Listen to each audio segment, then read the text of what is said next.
बेहोश है। शेरा की बात पर रेयांश कुछ नहीं कहता। शेरा हिचकिचाते हुए बोला, बॉस, एक बात पूछूं? रेयांश सर हिला दिया और सर्द नजरों से शेरा को देखने लगा। शेरा थोड़ा डरते हुए बोला, बॉस, आपने मैम को फैक्ट्री तक पहुंचने क्यों दिया? आप जानते थे कि मैम आपको रोकेगी। रेयांश सर्द आवाज में बोला, पता था कि वो ये सब रोकेगी। रोकने का प्लान मेरा भी था, बट कोई और भी है जो बानी के साथ है। शेरा कंफ्यूज होकर बोला, मतलब बॉस? रेयांश एविल स्माइल करते हुए बोला, कोई और है जो अभी तक छुपा हुआ है। वेल, ज्यादा जानने की जरूरत नहीं है तुम्हें।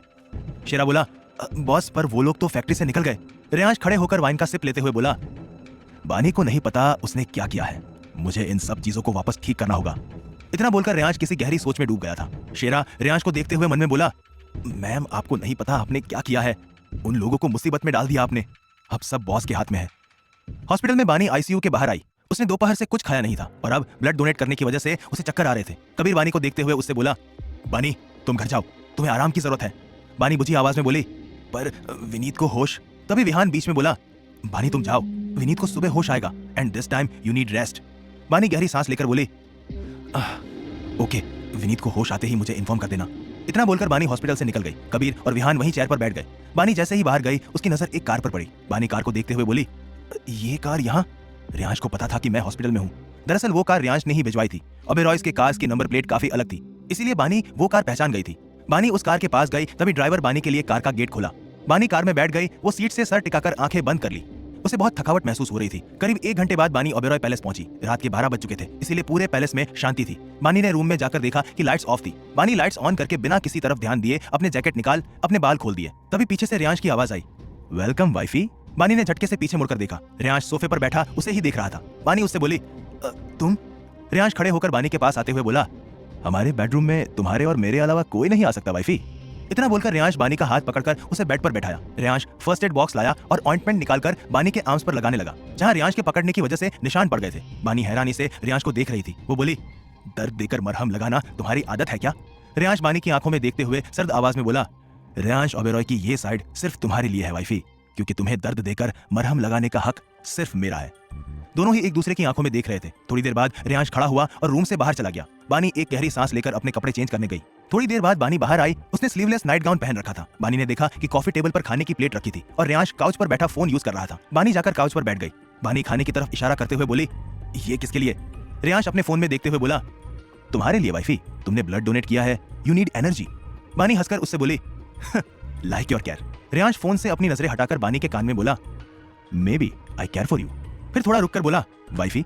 इतना बोलकर रेयांश बानी के ईयर लॉब पर किस कर लिया। बानी की बॉडी में गूज बम्स आने लगे। तभी रेयांश उससे दूर हो गया तो बानी ने राहत की सांस ली। रेयांश वापस फोन में देखते हुए बोला, नाउ ईट। बानी बिना कुछ बोले चुपचाप खाने लगी। भूख तो उसे पहले से ही लगी थी। थोड़ी देर में बानी ने खाना खत्म कर लिया। बानी उठने वाली थी कि तभी रेयांश बोला, दूध बाकी है वाइफी। बानी चिढ़कर बोली, मुझे नहीं पीना। रेयांश बानी को देखकर हल्का सा मुस्कुराते हुए बोला, वाइफी, तुम चाहती हो कि मैं अपना तरीका यूज करूं? रेयांश की बात सुनकर बानी ने जल्दी से दूध पी लिया। पता नहीं रेयांश कौन सा तरीका यूज करे। दूध पीकर बानी बेड पर जाकर लेट गई थी और लेटते ही उसे नींद आ गई थी। रेयांश बानी को देखते हुए बोला, कल सरप्राइज तुम्हारा वेट कर रहा है वाइफी। ये बोलते हुए रेयांश के फेस पर एक एविल स्माइल थी। अगली सुबह बानी उठी थी और वो पूरे रूम में एक नजर देख रही थी। रेयांश कहीं नहीं था। बानी बेड से उठकर डायरेक्ट वॉशरूम गई। थोड़ी देर बाद बानी बाथरोब पहनकर क्लोजेट रूम में आ गई और चेंज करके बाहर आई। बानी ड्रेसिंग टेबल के सामने खड़े होकर रेडी हो रही थी। बानी ने एक ब्लू डेनिम और व्हाइट टॉप पहन रखा था। बानी स्निकर्स पहनकर अपना फोन लेकर रूम से निकल गई। वो नीचे गई। नीचे हॉल में उसे विहान दिख गया, पर साथ में मानसी और टिया भी थी। बानी अपने फोन में मैसेज टाइप कर रही थी और फिर उसने विहान को देखा। विहान का फोन बिप हुआ। उसने फोन चेक किया तो बानी का मैसेज था। विहान ने मैसेज देखा। बानी ने मैसेज में कहा, तुम कब आए? विहान ने रिप्लाई दिया, रात को ही। कबीर ने बोला था अगर पूरी रात बाहर रहता तो रेयांश को शक हो जाता। बानी मैसेज में बोली, ओके। विनीत को होश आया? विहान ने मैसेज में बोला, हाँ आ गया, मैं बस हॉस्पिटल के लिए ही निकल रहा था। बानी बाहर जाते हुए टाइप करते हुए मैसेज में बोली, ओके मैं हॉस्पिटल जा रही हूँ, तुम आ जाना। मैसेज सेंड करके बानी कार में बैठकर हॉस्पिटल के लिए निकल गई। विहान मैसेज पढ़कर टिया और मानसी को बाय बोलकर निकल गया था। बानी हॉस्पिटल पहुंचकर सीधे विनीत के वार्ड में गई। इस वक्त विनीत तकिए से पीठ टिकाए लेटा था। उसके पैर और हाथ में पट्टी बंधी हुई थी। कबीर स्टूल पर बैठा था। दोनों बातें कर रहे थे। कबीर फ्रूट्स काट रहा था। बानी अंदर आकर बोली, उठ गई तुम? विनीत बानी को देखकर उससे बोला, ओए बिल्ली आ गई। बानी अपनी आंखें छोटी करते हुए बोली, इसी बिल्ली के खून पे अभी तुम बकवास कर रहे हो। विनीत हंसते हुए बोला, तुम्हारे खून में डिफॉल्ट है। बानी हैरानी से बोली, व्हाट? विनीत बोला, हाँ और क्या, जब से मेरी बॉडी में तुम्हारा ब्लड गया है तब से मैं सीरियस होने लगा हूँ। बानी चिढ़कर बोली, सीरियस? और तुम? What a joke. Kabir stool से खड़े होकर विनीत से बोला, फ्रूट्स खा लो। फिर वो बानी से बोला, तुम ठीक हो? बानी रूडली बोली, तुमसे मतलब? बानी की बात सुनकर कबीर गहरी सांस लेकर सोफे पर बैठ गया। बानी विनीत के पास जाकर बैठी। बानी बोली, अब कैसे हो तुम? विनीत मजाक में बोला, चिल, इन खरोटों से मेरा कुछ नहीं होने वाला। तभी विहान अंदर आते हुए बोला, तभी जब गोली छूकर निकली थी तो तू गिर गया था। विनीत चिढ़ते हुए बोला, तू तो चुप रहे, ऐसे अचानक अटैक होगा तो शॉक तो लगेगा ही ना। विहान हंसते हुए बोला, कुछ ज्यादा ही शॉक लग गया था। विनीत बोला, तू? तभी बानी थोड़ा चिढ़कर बोली, हो गया तुम दोनों का। फिर विनीत से बोली, तुम फ्रूट्स खाओ। विनीत फ्रूट्स खा रहा था। बानी और विहान विनीत से बातें कर रहे थे। कबीर सोफे पर बैठा अपने फोन में कुछ कर रहा था। तभी बानी का फोन बजा। उसने अपना कॉल उठाया। दूसरी तरफ से कुछ कहा गया जिसे सुनकर बानी की स्माइल गायब हो गई। उसके माथे पर लकीर आ गई थी। बानी परेशान होकर बोली, आई एम कमिंग। इतना बोलकर बानी ने कॉल कट कर दिया। फिर उसकी नजर तीनों पर गई जो उसे ही देख रहे थे। बानी खड़े होकर तीनों को देखते हुए बोली, मैं जा रही हूँ। कबीर बानी से बोला, क्या हुआ है? बानी बाहर जाते हुए कबीर से बोली, बाद में बात करते हैं। इतना बोलकर बानी वहां से निकल गई। कबीर, विनीत और विहान एक दूसरे की शक्ल देखते रह गए। विनीत सबसे बोला, इसे क्या हुआ? कबीर विनीत से बोला, कहीं कोई प्रॉब्लम तो नहीं? विहान उससे बोला, अब वो तो बानी ही बताएगी। विहान की बात सुन कबीर कुछ सोचने लगे थे। दूसरी तरफ बानी जल्दी से अपने कैफे पहुंची। बानी कार से उतरकर कैफे के अंदर गई। कैफे में कुछ लोग खड़े थे। बानी चारों तरफ देखते हुए बोली, रिया, क्या है ये सब?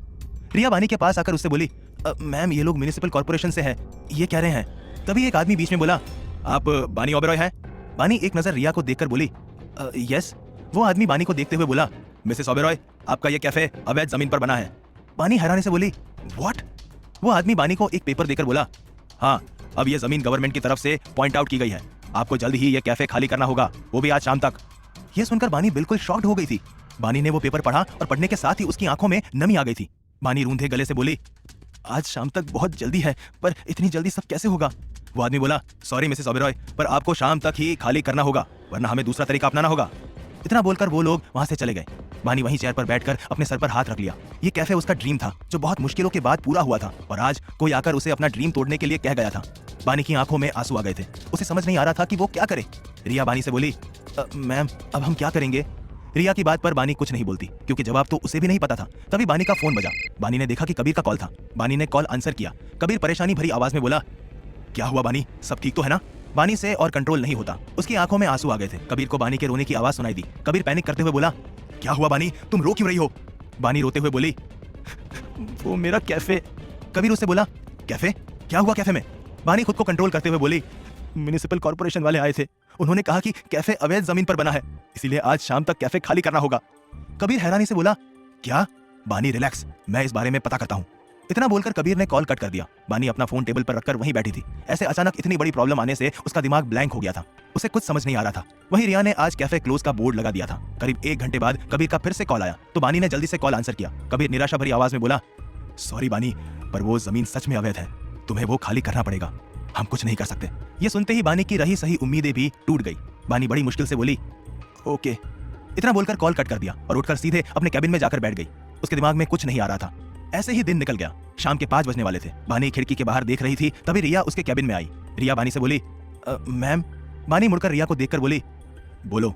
रिया जल्दी से बोली, मैम रियांश सर हमारी हेल्प कर सकते हैं। यह सुनकर बानी रिया को देख रही थी। रिया उससे बोली, मैम वो आपके हस्बैंड है और सबसे बड़ी बात ये सब उनके कंट्रोल में है, तो वो हमारी हेल्प कर सकते हैं। हो सके तो आप एक बार बात कर लीजिए, क्योंकि वो लोग आने ही वाले होंगे। इतना बोलकर रिया चली गई। बानी ने अपना फोन उठाया और कुछ देर सोचकर रियांश को कॉल कर दिया। फिर वो धीरे से बोली, हेलो। क्या रियांश करेगा बानी की हेल्प? कैसे हुई बानी के कैफे की जमीन अवैध? जानने के लिए सुनते रहिए cruel hearted, only on pocket FM.